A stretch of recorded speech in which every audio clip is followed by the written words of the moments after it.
Hello, everyone out there. I, Sangeeta Goel, your host for the evening, welcomes you to our day two of Love Article series, where we discuss five historical romances spread across 5 days. Now, since childhood, we have always associated history only with dates and battles. But is history just that? No, not really. History is about emotions, choices, and stories that echo through the time. Some stories are written in ink, others in blood, and a few in fire. Today, we delve into one such tale, a saga of love, honor, and sacrifice that has captured imaginations for centuries. The legend of Rani Padmini and Ratan Singh. Set in the majestic lands of Chittor, where the fortresses whispers ancient secrets, this is not just a love story. It is a story of valor and defiance, a story where love meets war, where beauty ignited obsession, and where honor took precedence over life itself. But history is layered. Was Rani Padmini a historical figure or a legend crafted through poetic narratives? Did the fabled Jawhar really happen the way it has been told for generations? And most importantly, how do we interpret such stories today? To navigate through these complex threads, I am honored to have Medha Guru, an interdisciplinary researcher whose work bridges history, folklore, and the culture of care, and who also wrote an award winning paper on the very topic we are discussing today, tracing the many lives of Rani Padmavati through oral narratives. She will help us separate fact from folklore and explore the historical sources, the literary retelling, and the cultural impact of the story. So stay with us for an insightful discussion and let's begin. Medha, I welcome you to this talk. How are you doing? Hi, Sangeeta. Thank you for that lovely introduction. I hope that I can deliver everything that you've just promised. I'm very well, um, and I'm very excited to delve into this discussion as well. It's a close topic. It's a close topic to my heart, and yeah, it was one of the favorite papers that I wrote. It was about one of the passions that I hold, which is stories and folklore and myths and legends. So yeah, very excited. Same here. Could you please take us through your paper? Okay, yeah. I will give you an introduction to my paper, which I hope is short, but no promises there. So, right. So, my paper is called Tracing the Many Lives of Rani Padmavati Through Oral Narratives. I wrote it back in 2019 while I was finishing my bachelor's in Symbiosis School of Liberal Arts. Um, and where I started with this paper was that I've always held a very strong fascination for legends and myths and folk tales, and story in general. I feel like they're a very important building block of almost all of our lives. I think the first introduction into culture, society, understanding the world around us, and understanding ourselves comes in early childhood through narrative, through story and song. Um, and Yeah, I think that they're really important and they shape our beliefs, our morality, our value systems, etc. Uh, Yeah. so they're also important in the larger contract context. And while legends and myths may have their beginnings somewhere in written text, they're often most primarily rooted in oral narratives. So they are transferred down through generations, diluted, sometimes convoluted. They're stretched or cut away, but they, by their very nature, are ever evolving and ever morphing, Yeah. and they're kind of living testaments, which is why they're so interesting to look at. And that is why they kind of produce the effects that they do in society and in modern day.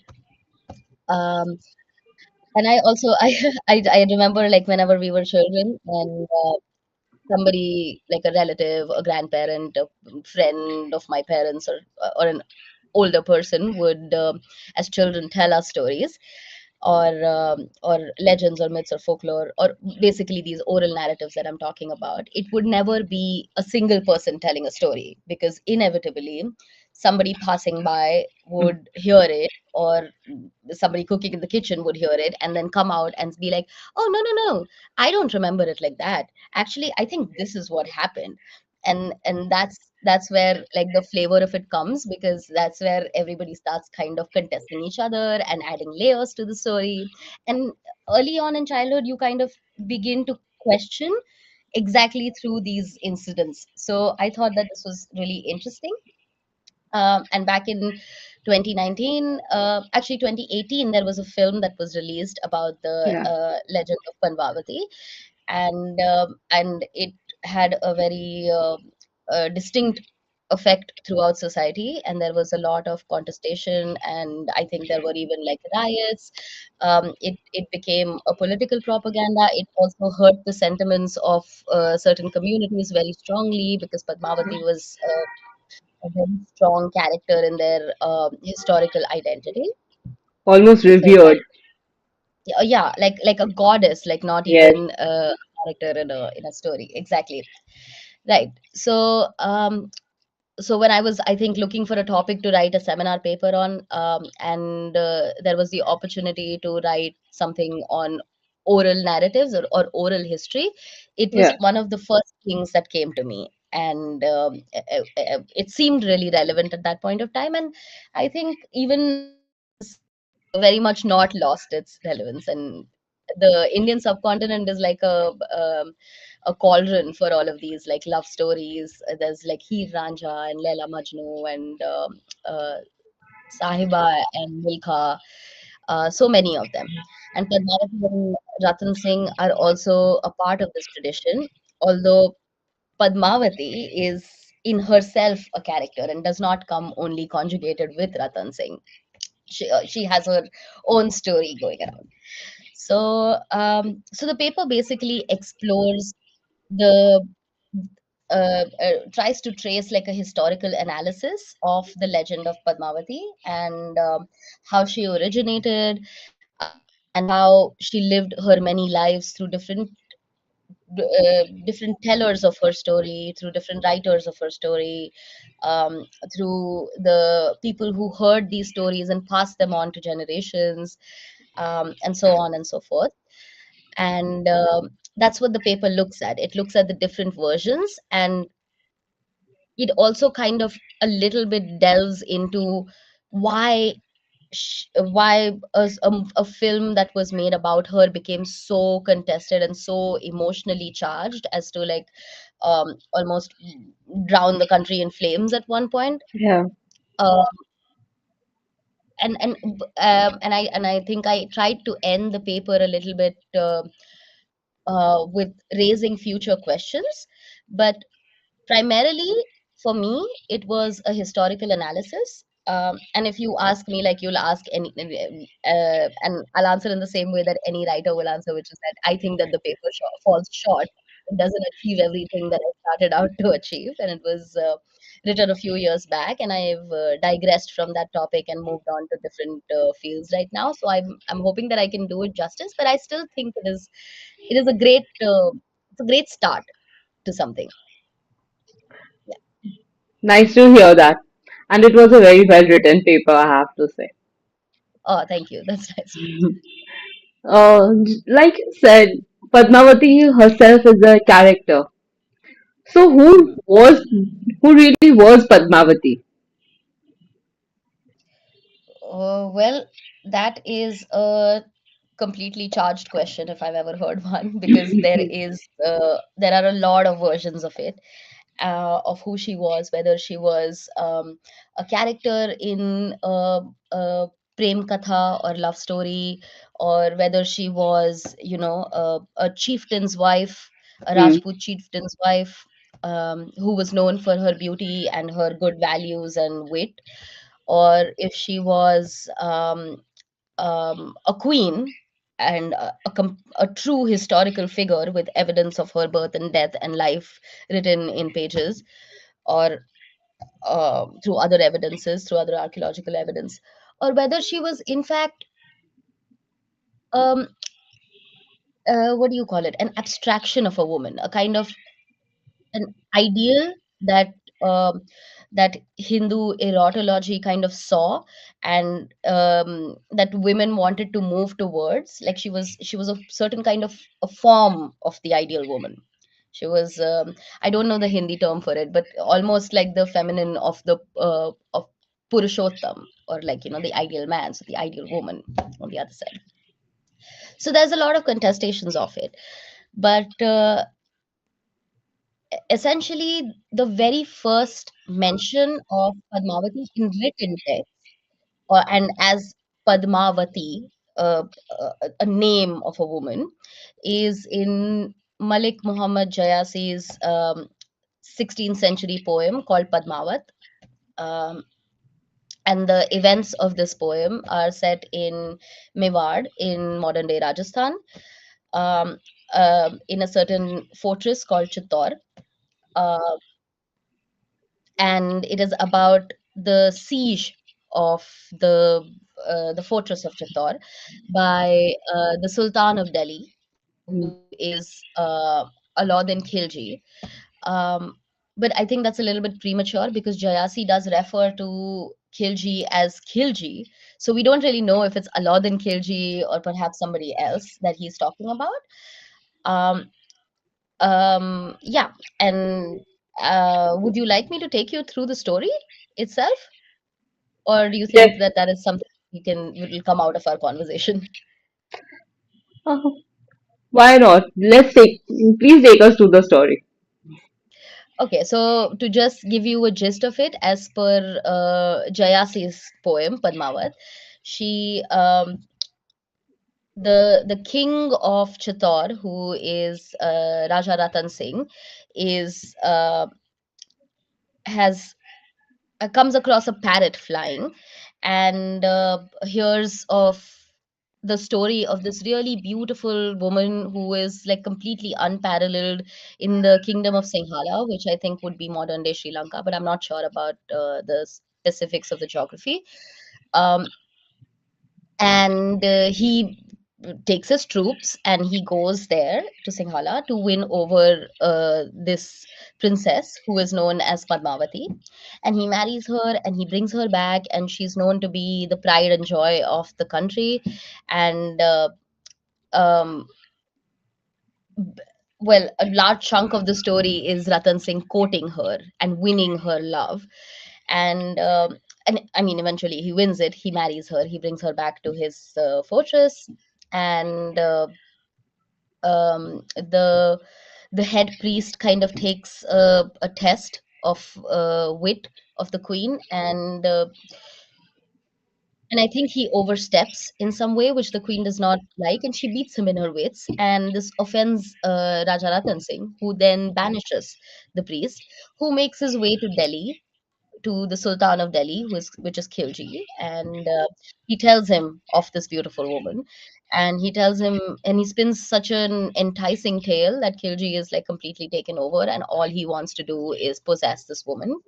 So he goes to Chittor and he tries to convince the king. The king, of course, is very honorable, and as we know of Rajput kings to be extremely fierce and protective, and have very specific principles in life, he gets very offended, and thus rages a war.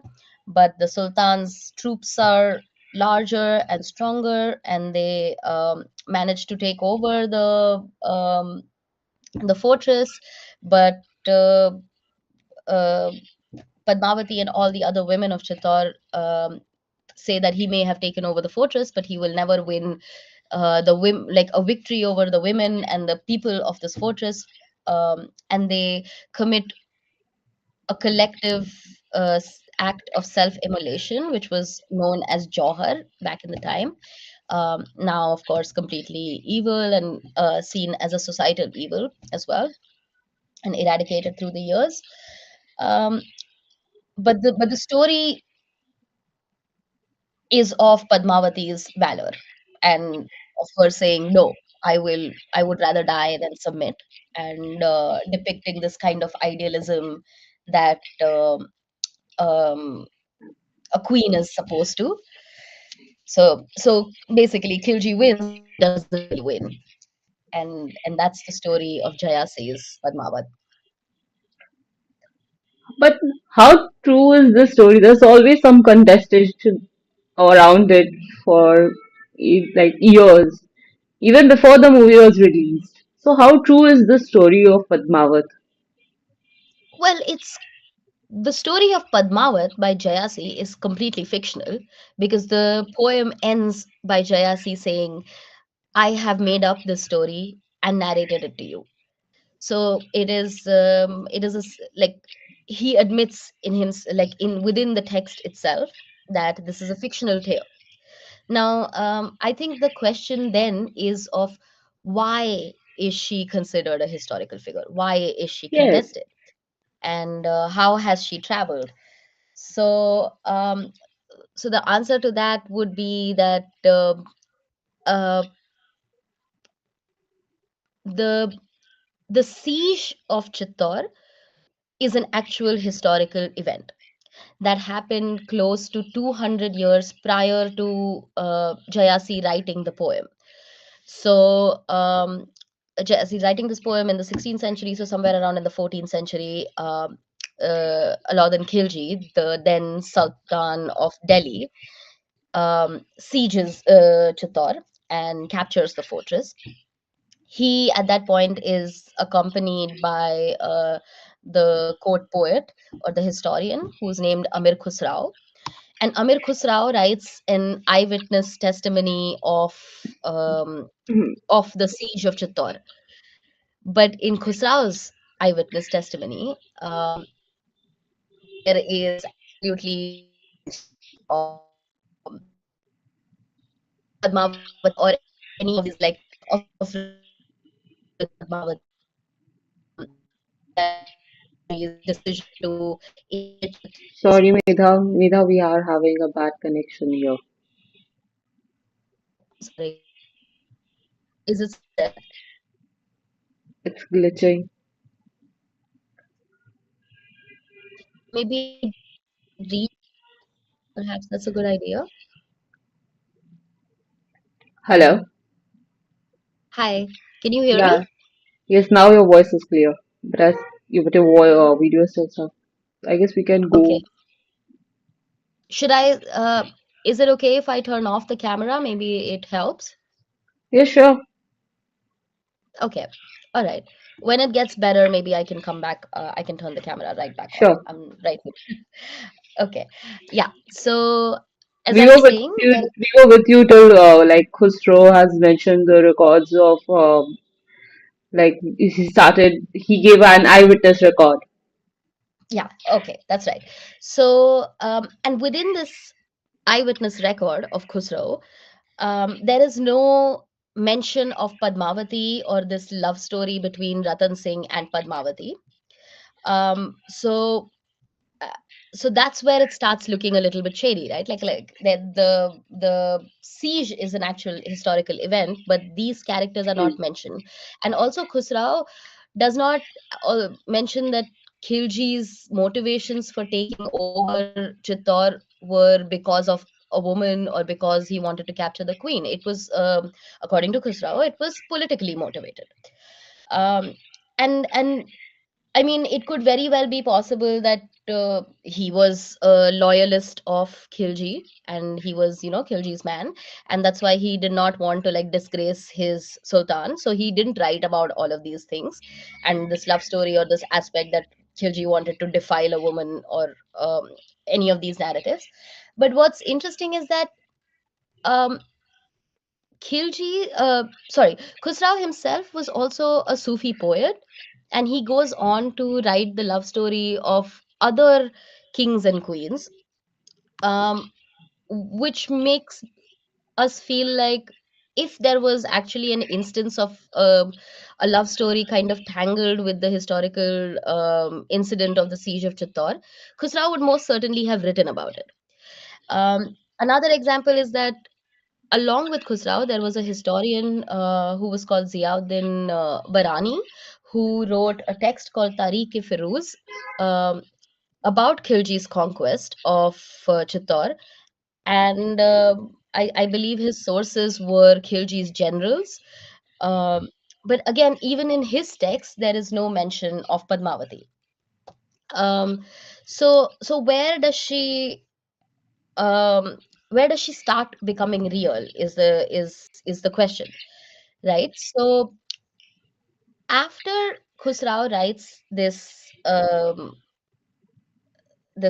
text, which in itself is like super contested, um, because at the same like shortly after Khusrau writes this text, it is adopted by other Sufi poets and by uh, Buddhist traditions and Jain traditions and Hindu traditions of telling and retelling the story. So that's where the oral narrative starts coming in. And but at the same time, it's not purely oral. They're also written narratives, and even in those written narratives, there is once again no mention of Padmavati as a real person.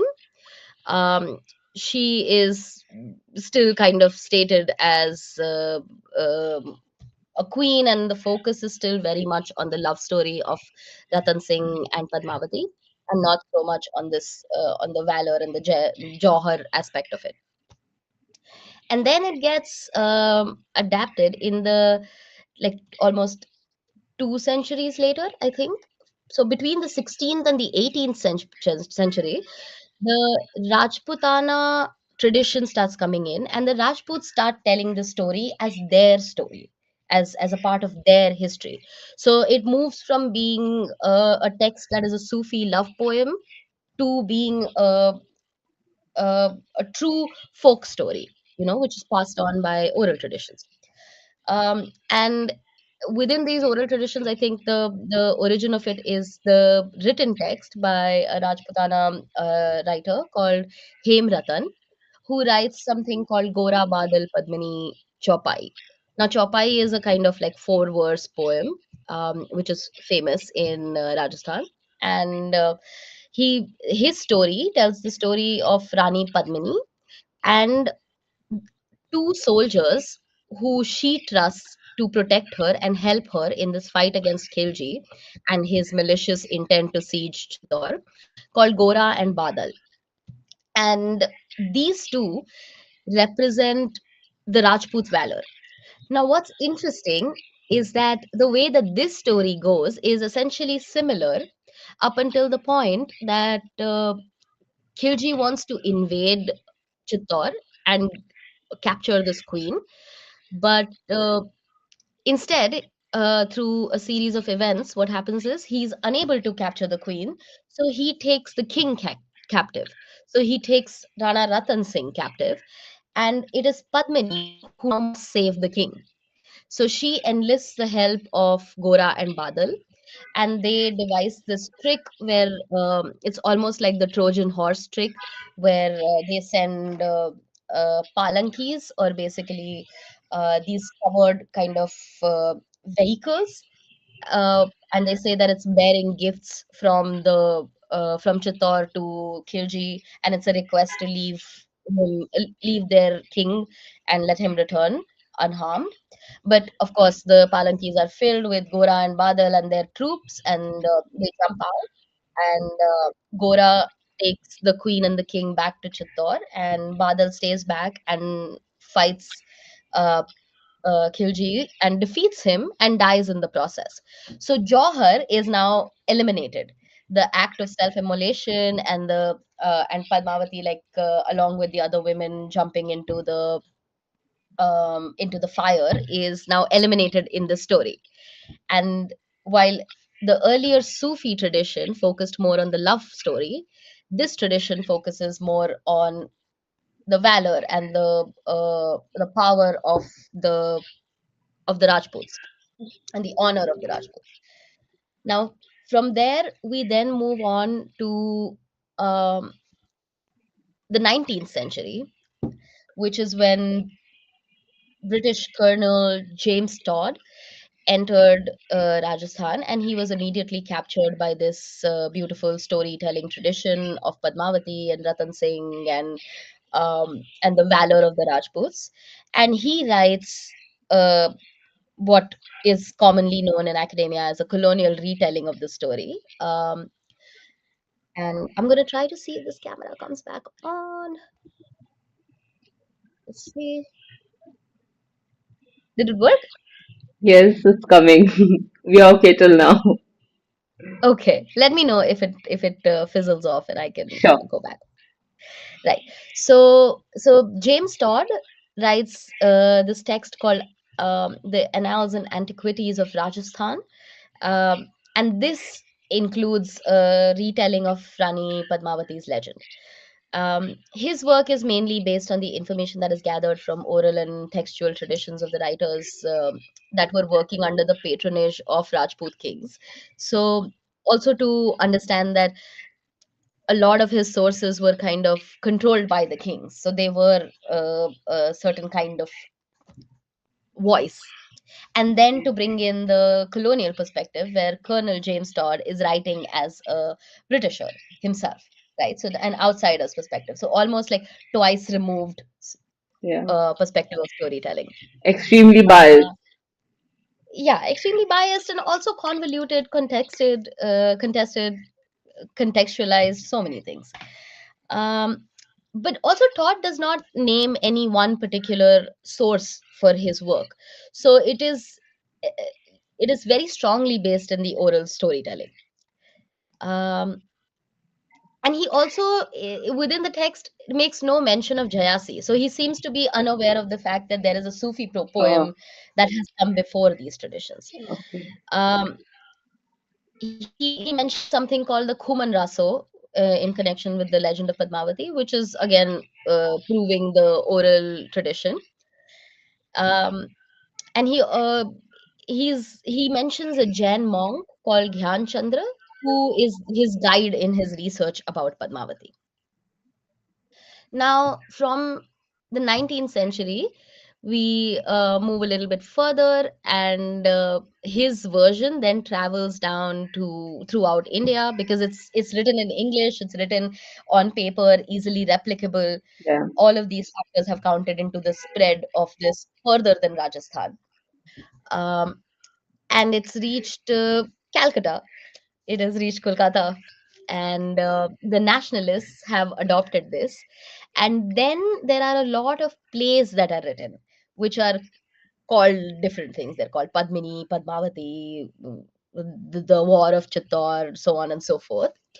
And here there is a very distinct flavor of nationalism and understanding oneself as Indian and protecting oneself with honor and valor against an outside conqueror, which is what was important at that time in history.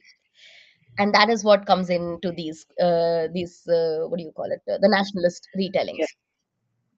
And herein, once again, the the act of Johar is popularized.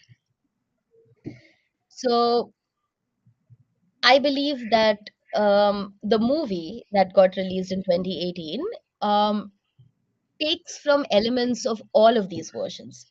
Mostly it follows an ethos of the nationalist retelling, but it also borrows from Jayasi's love aspect, the love story between Ratan Singh and Padmavati, um, and also borrows from the Rajput traditions of the Gora Badal Chopai, which is, I believe there is a scene in the movie where one of the Rajputs is fighting and he is beheaded, and Yes. although yeah, so his body keeps on fighting, and that's a very what do you call it, a very Marvelous common, thing.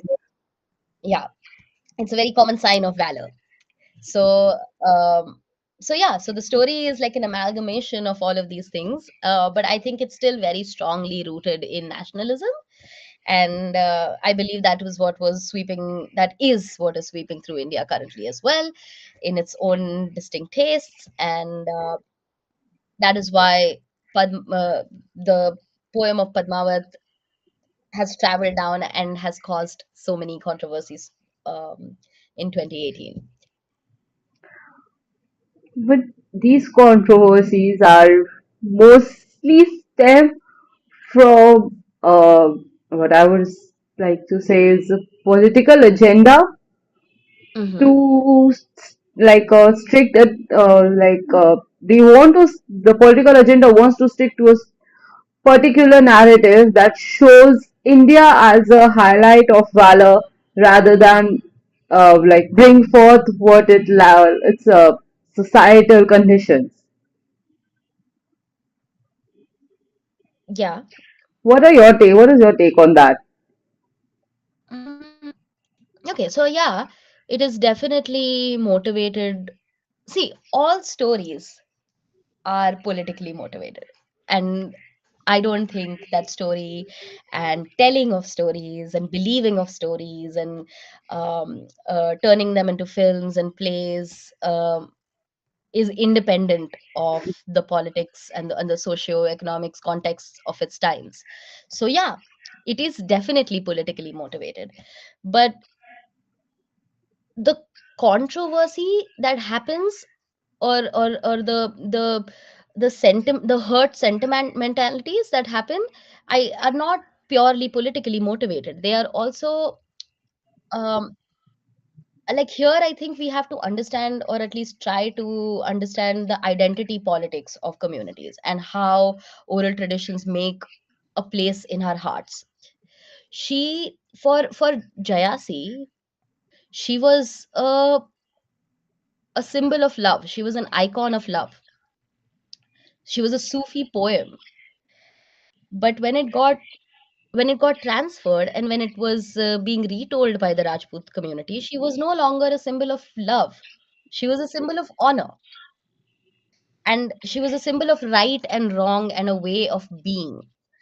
So when a, a figure, a character, a historical figure, call her whatever you will, Hmm. when such a figure from a story occupies such a, sensitive position of your entire being, I think it's very natural that that she will be contested. Whether violence is, what do you call it, like, justified or not, is a completely different question, and like out of the scope of my research. But I can see how people react so strongly to stories. I mean, it is, myths and legends are the first things to be appropriated when it comes to political gain, right? So Yeah.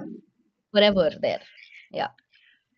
Going back to what you said earlier, Jesse only mentions Khilji in Hmm. his poem, and whether he refers to Alauddin Khilji or someone else, some other Khilji that might be ruling at the time, is not clear. So, do you have any say like about this? Who he might be referring to? Yeah. Yeah. I have a very specific answer to your question, but what I also find really interesting is that when we talk about Padmavati today, everybody always says, "Oh, go look at like the original text." Like, go look at Jayasi's poem, see what he was talking about. Like, this is usually the argument that's given. Hmm. But funnily enough, and ironically enough, Jayasi's text itself, the poem itself, is contested. There is a theory that Jayasi himself appropriated this story from another community. So, so to lead you back into that aspect, and this is something that I came to discover, I think, after I wrote the paper, Okay. uh, which is that there Jayasi was while being a Sufi saint, he was also a very big Krishna bhakt. So the Bhakti movement and the Sufi movement went hand in hand in India, and were also kind of, they were its own kind of symbiosis. Like, they overlapped each other and informed each other as well. So Jayasi is one such instance. He is not only a purely Islamic Sufi tradition poet, he also comes from the Bhakti movement. So, in his poem, he mentions the Mahabhog of Jagannath Puri, which is a very famous temple of Orissa.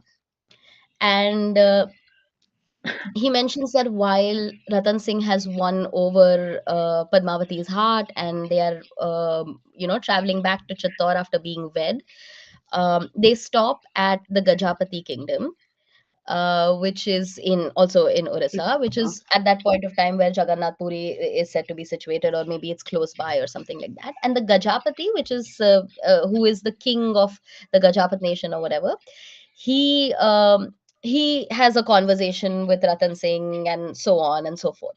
So now this, and then of course they move on. Like the story moves on, and there is nothing else said about that. But what's interesting is that um, in the Gajapat nation, there was also an oral tradition of a story called Kanchi Kaveri, and within it, it is about the story of the prince of the Gajapat kingdom, whose name is Purushottam. And keep in mind, this is not Jayasi's story that I'm talking about. This is the oral tradition that is prevalent in Orissa. the one he Um, took influence from, Paul. yes, the one that that I believe he was influenced Okay. from. Again, contested. So, Purushottam, who is the crown prince of the Gajapat kingdom, is basically this story, this oral tradition. It's about Purushottam courting and kind of winning over and be finally getting married to the daughter of the chief sweeper of the Jagannath Puri temple, and her name was Padmavati.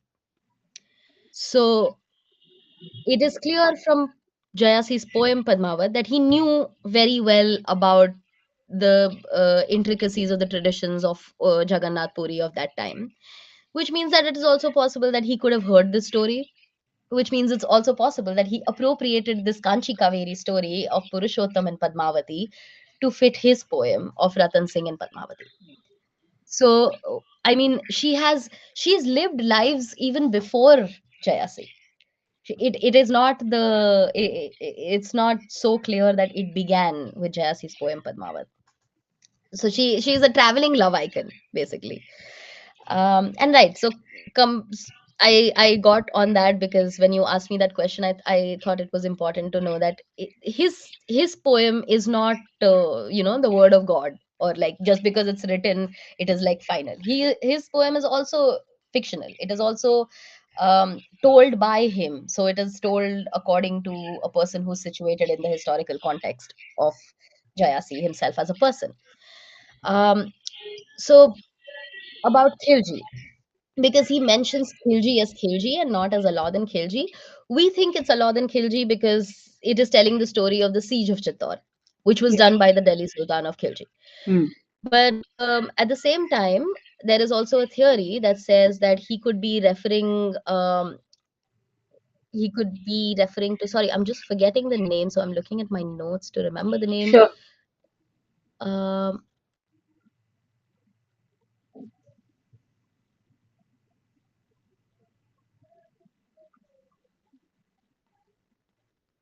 Sorry, I cannot seem to be finding this name. All right. Yeah. So it could also be Gyant al-Din Khilji, who was, I think, a minor lord of the Sultanate. Okay. And he was rumored to have a roving eye and be like a lecherous man. And he was obsessed with the concept of Padmini, or Padmini women, who weren't a single type of women. Oh, sorry, who wasn't a single woman. They were actually a type of women who lived Okay. in the kingdom of Singhala, and Oh. they were known to be very beautiful, very intelligent, very pious, very honorable, and so on and so forth. So it could also be this Padmini where he's getting this idea from, and it could be that he is conflating the two Khiljis, and it wasn't about this invader or this sultan as everybody thinks of him now.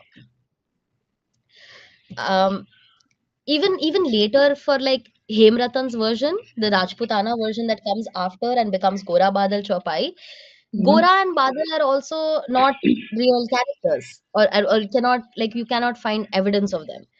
There are some inscriptions of one soldier named Gora, Badal Gora, who Okay. then Hemratan has made into twins, um, who helped during the siege of Chittor. But it's not historical evidence exactly. Again, a fable inside a fable. A fable inside a fable. Always, it's always a circle, or more like an entanglement, not even a circle. Yeah. Like we're talking about tales and fables from Odisha and then Rajasthan and then other parts of India. And there's also the fact that these tables also form a very important part of the identity of the community to which it belongs. But uh, rather than looking at history and folk, like forming your own identity based on these fables, aren't they a little, isn't it going to be a little more fragile? This is a very fragile concept. um what is a fragile concept? A concept of a fable? No, basing your identity based on a fable rather than looking at history and what like where the roots really lie.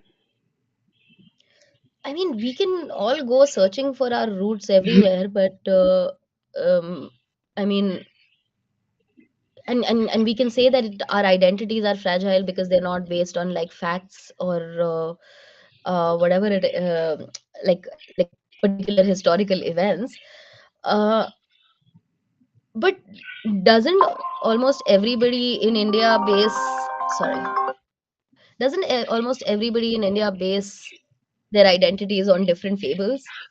I mean, we're basing it on Ramayana and Yes. Mahabharata, Gita, which is like a war strategy all over the world, revered, lauded by Oppenheimer before making the bomb. I mean, everybody is basing their identities on these stories. I don't think it makes it fragile. I think it is just a very human thing because nothing draws you in like story does, Yeah. and True. they don't have to be fact. They just ring with truth. It's about it's about being human, is what I think. Hmm. These movies, there were a lot of, when the movie was released in 2018, a lot of political disruption took place. Why not take movies as at the face value, even when the movies disclaim them to be a source of entertainment and not portrayal of real what it really was, like what historians or researchers might look at.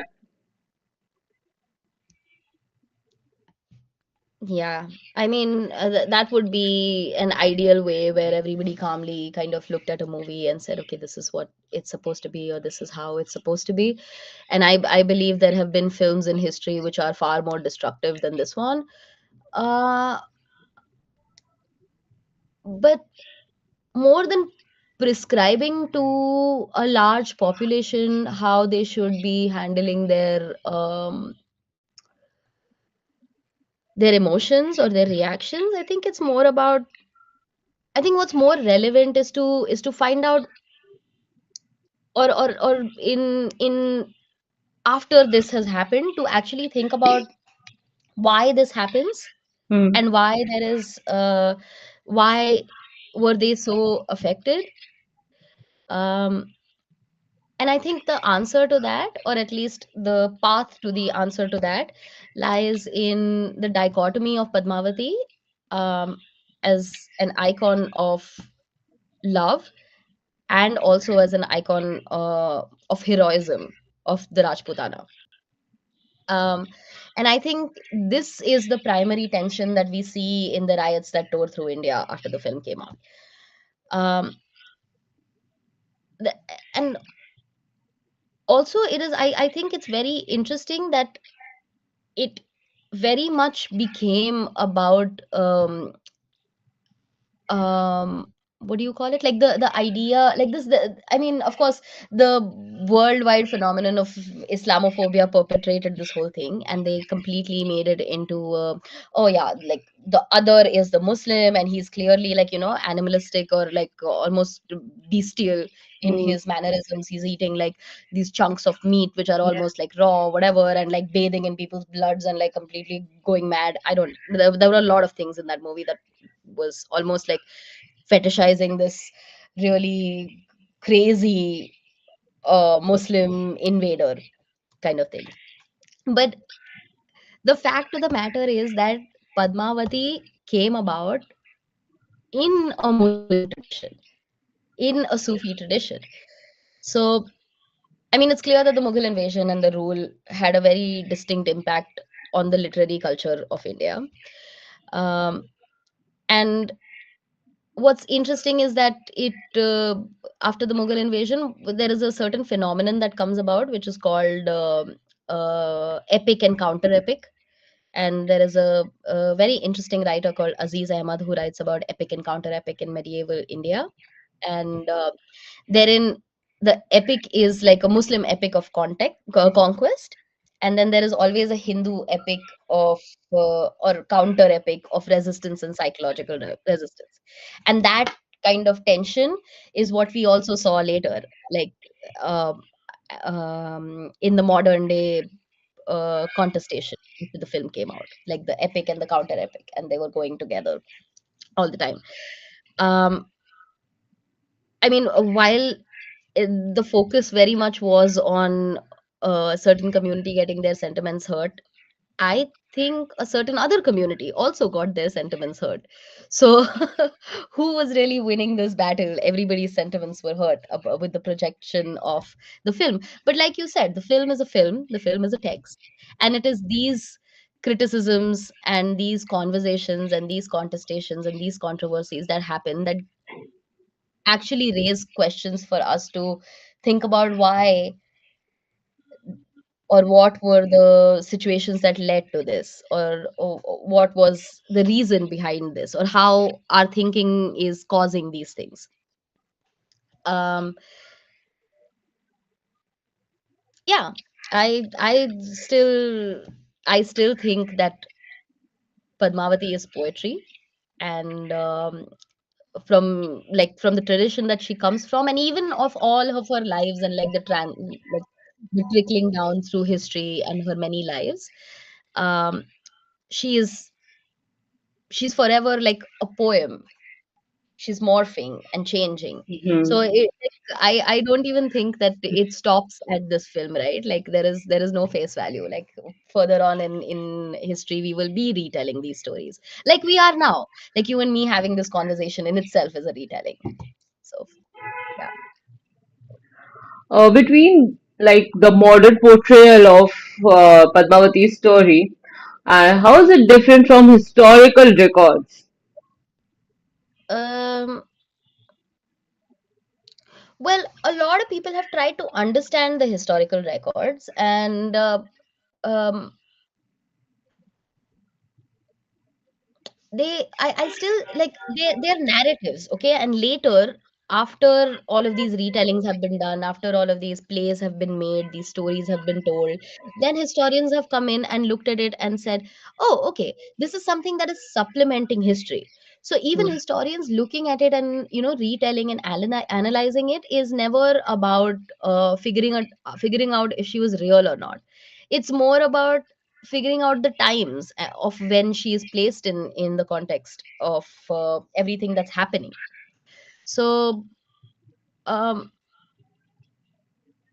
for example, I think there is a writer called Muhammad Iqbal who writes to somebody called Raghupati Shah Era Korki Puri. um, and he writes a letter trying to understand Jayasi's poem. And he says, for an Islamic mystic, woman is always a catalyst or medium to reach higher consciousness. She could be his imaginary muse, unadulterated and unspoilt by thought and action. She's an indispensable character, whether fictitious or real, but mostly the former, because only a fabricated male or female entity can be so divinely chaste. So, like, even he's saying that it doesn't matter if she was real or not. The fact that she is so chaste means that she's a symbol, and that's wherein her importance lies, a symbolic importance. And even the later traditions, like the Buddhist and Jain storytellings, for example, um the whole story is a certain sense of, what do you call it, like different symbols. So it is a fight. So this is really interesting, or it was really interesting to me. It Chittor is like an amalgamation of two words, which is chit and or, meaning body and heart, or body and soul, whatever you want to call it. And Ratan Sen herein is the human spirit. Padmavati is the soul or the mind, or she's above all of this. And Khilji is Maya, or the illusion, who's trying to capture all of these things. So this is all, I think it's all symbolic. It really, I don't think it is relevant whether she was real or not. Even for the community which is fighting, and like, their main argument was that, well, she's a real historical figure, and you have like appropriated, and you have turned her into, I don't know, a Bollywood story. She was always a story. She was always a symbol. Yeah. Like you said, how uh, over here the woman is viewed, right? So, do these portrayal reaffirm the stereotypical gender norms that are defined by our society?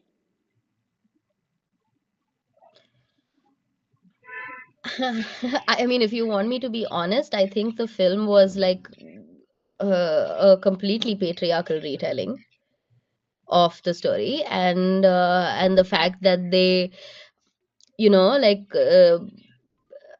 to pacify the community whose sentiments were hurt, all they had to do was cover, I think, a part of her Yes, waist that was abdomen. showing. Ah, yeah, yeah, yeah. Yeah. I mean, if that is all it was, uh, then yeah, it's a completely patriarchal project, and it's a fetishizing of a woman who was like, it wasn't about, like, that's not what she stood for. But yeah, honor and sacrifice and devotion are both feminine and masculine attributes. Um, while the feminine and masculine may be a very distinctive thing, um, in Jayasi's poem or in the Sufi tradition, it is still true that gender is a spectrum. Um, I mean, whose ideals are we holding each other? What does it mean to be a good woman? And where does it differ from being a good man? It's all a little bit convoluted for me, and yeah, very gendered. Uh, but yeah, I will say that, the one thing that makes me very distinctly uncomfortable is the glorification of Johar, or like, the act of self-immolation or killing. Mm. But also understand that throughout history, self-immolation is a very high form of resistance. It is the final form of resistance. It is a way for activists throughout history to say that they don't see a way out, and this is all that they have, like, to give themselves up. So it was not, they didn't sacrifice themselves just to save themselves or be honorable, but it was also a kind of symbolic message to the invader, to say that, well, you don't win, and we refuse, we resist. So in a way, it was one of the very first feminist resistances, which now everybody has appropriated for their own means, or at least the story was like, I don't know, these are questions. These are not answers, but they're my thoughts as well. um yeah, but I mean, it's also really interesting to note that Johar, or killing oneself, is considered completely wrong in Islamic traditions. But the Sufi traditions of India were their own particular unique kind of traditions. They were so mixed and so amalgamated that Jayasi also like glorifies Jauhar. They Indianized the tradition. Yeah. No, I mean it was already Indian. Jayasi was also very Indian. So it was not it, it's more they borrowed from, I don't know, Hindu traditions, I guess. Yeah. Yeah. So during when you were doing your research for the paper, what were the revelations that it's like you found that were different from what has been continuing down the ages in the popular narrative? What were the few revelations that like blew your mind? Okay, it's not like this. Um, I found it, well, initially, I found it like really surprising that the Rajput versions of the retelling, like the earlier Rajput Hmm? versions of the retelling, which began with Hemratan's Gora Badal, Padmini Chaupai, did not have any mention of Jauhar.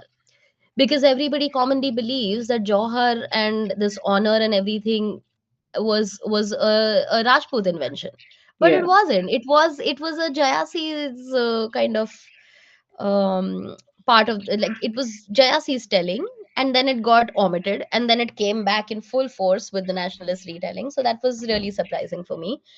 Um, After I published the paper, and my mom told me about the Odia tradition of Kanchi Kaveri and Padmavati, that completely blew my mind, because I was like, how did a story travel from the east of India to the west of India and then get completely convoluted, went through the central parts of India, and now in modern times is a completely different story. So that was also very interesting. There are lots of like tiny nuances that you will find, like there's this distinct flavor of rivalry between Ratan Singh's first wife, who's known as Nagmati Prabhavati. I think this is also in the film, and Padmavati. This was not in Jayasi's version or in the Rajput storytellings. It came in later. And in the initial in Jayasi's, I mean, it sounds exactly like the stories that I have grown up with, which is that somebody is telling the story, and there are probably five other people sitting on this person's back and telling different versions, and it is this complete khichdi that comes out, and that is what adds to its flavor. And like, and then all the children who are hearing those stories will take those stories, grow up, and then tell them to somebody else in their own versions, and they Yes. will add their own experiences of life to them. So they're traveling, like always traveling. And I think that was my most um, a beautiful discovery, or at least like it returned my faith to literature and storytelling, and it made me remember again that nothing is written in black and white. It's their stories, they're traveling and changing, and that's what gives them their value, and that's why they're so important to society. Before we end this discussion, I want to ask this question that intrigued me. Could Padmavati really be the life story of Jayasi? Oh yeah, I do believe I heard this. So I was also conducting interviews with migrant Rajputs of Bombay at that point of time, and Pune, because that is the closest I would be able to reach at that point of time. And I remember somebody telling me that there is also a kind of what do you call it, like a little rumor, which is that Jayasi was infatuated with a woman, with a common woman called Padma, and that's where he gets the name Padmavati. I mean, it could be, but I don't see how it could be his life story, because he wasn't a king. Maybe it was his, because he was a Sufi point. It could be um, like his inner turmoil of being in love with somebody but being a saint, and the highest form of love has to be above worldly pleasures or Maya, and it could be about these things, about um, yeah, like a symbolic kind of love and escaping from this Maya and defeating his inner Khilji. I don't know. Maybe that's why Chittor was compared to body, heart, and Maya, and Khilji as Yeah, Maya. yeah, be- that's an interesting theory. Yeah, I'm glad that if nothing out of this conversation, at least we can evoke more questions and make this story like travel further and in its own contestations. Definitely. We come with this. We come to the end of our discussion. It's from discussing who Padmavati was, what she really is, was she true, discussing her story, gaining new revelations on the fable itself being inspired by another fable, and gaining insight into maybe it could be a fragment of imagination or someone else's imagined love story. This discussion was an amazing delight to history and